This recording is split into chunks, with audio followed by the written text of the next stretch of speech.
তোর একটু একটু প্রেম বাড়ালো প্রবলেম, যতই দিন যায় তোকে ততই মন চায়। ও মাই গড, ডেড বডি সিনেমার ইহা বিবি গানটি ইতিমধ্যে সবাইকে মুগ্ধ করে ফেলেছে।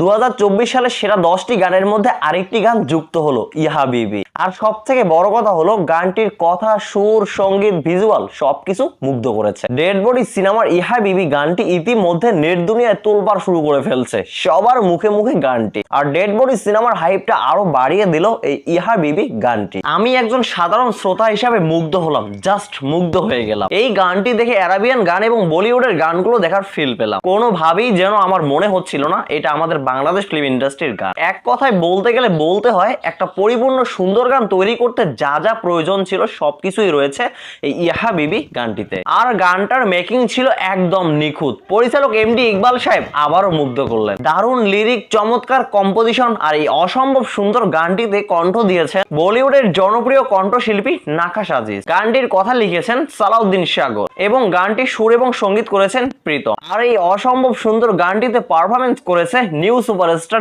ড্যাশিং হিরো জিয়ারুল রোশন এবং কলকাতার অনেশ্বর রায়। সব মিলিয়ে এই গানটিকে 100তে 100 দিব আমি, কারণ যেটা ভালো হয়েছে সেইটাকে ভালো বলা উচিত। আর গানের পাশাপাশি আমি অনেকটা আশাবাদী এই সিনেমাটি নিয়ে। আর এই সিনেমার ট্রেলার, গান, পোস্টার সবকিছুই বলে দিচ্ছে এই সিনেমা হলে দর্শক টানতে বাধ্য করবে। তো যাই হোক, গানের দৃশ্যায়নে রোশন এবং কলকাতার অনেশ্বর রায়ের জুটির রোমান্স পুরোপুরি ফুটিয়ে তুলতে সক্ষম হয়েছে পরিচালক এমডি ইকবাল সাহেব। গানের তালে তালে তাদের দুজনের কেমিস্ট্রি বেশ মুগ্ধতা ছড়িয়েছে। আর গানের সাথে লোকেশনের ব্যবহারও ছিল অনেকটা ভালো। পরিপক্কতার ছাপ দেখা গিয়েছে টেকনিক্যাল দিকেও। কালার গ্রেডিং এবং সাউন্ডের কাজে ছিল যত্নতার ছাপ। তো যাই হোক, গানটি প্রকাশের পর থেকে বিভিন্ন চলচ্চিত্র গ্রুপের দর্শকরা তথা ভিউয়াররা যেভাবে গানটির পজিটিভ রিভিউ দিচ্ছে, যেভাবে প্রশংসা করতেছে, আমি জাস্ট মুগ্ধ হয়ে গেছি। আর এই গানটিতে রোশন ভাইয়ের পারফরমেন্স ছিল একদম চোখে পড়ার মতো। আমরা প্রতিটা সিনেমায় প্রতিটা গানে রোশন ভাইকে ভিন্ন ভিন্ন লুকে দেখি, ঠিক এবারও আমরা জিয়ারুল রোশনকে ভিন্ন রূপে পেলাম, ভিন্ন লুকে পেলাম। আর এই গানটি যখন আমি শুনছিলাম আমার কোনোভাবেই মনে হচ্ছিল না এই গানের পারফরমেন্স করতেছে রোশন ভাই।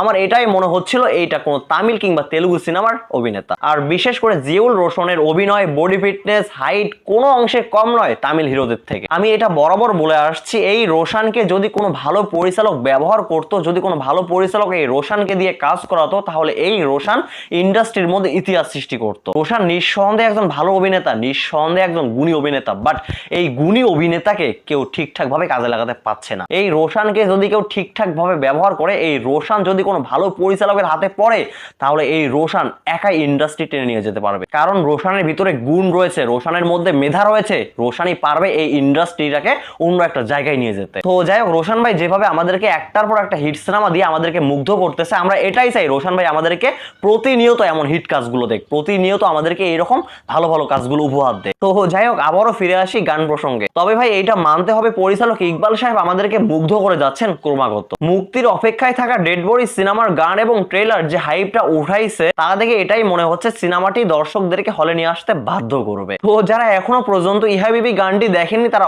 অবশ্যই ইউটিউবে গিয়ে এখনই গানটি দেখে আসুন। তো ভাই ব্রাদার, ইহা বিবি গানটি যারা যারা দেখেছেন আপনাদের কাছে কেমন লেগেছে, আপনাদের মূল্যবান মতামত কমেন্টে বলবেন। সবাই ভালো থাকবেন, সুস্থ থাকবেন, পরবর্তী ভিডিওতে আবার দেখা হবে। আল্লাহ হাফেজ।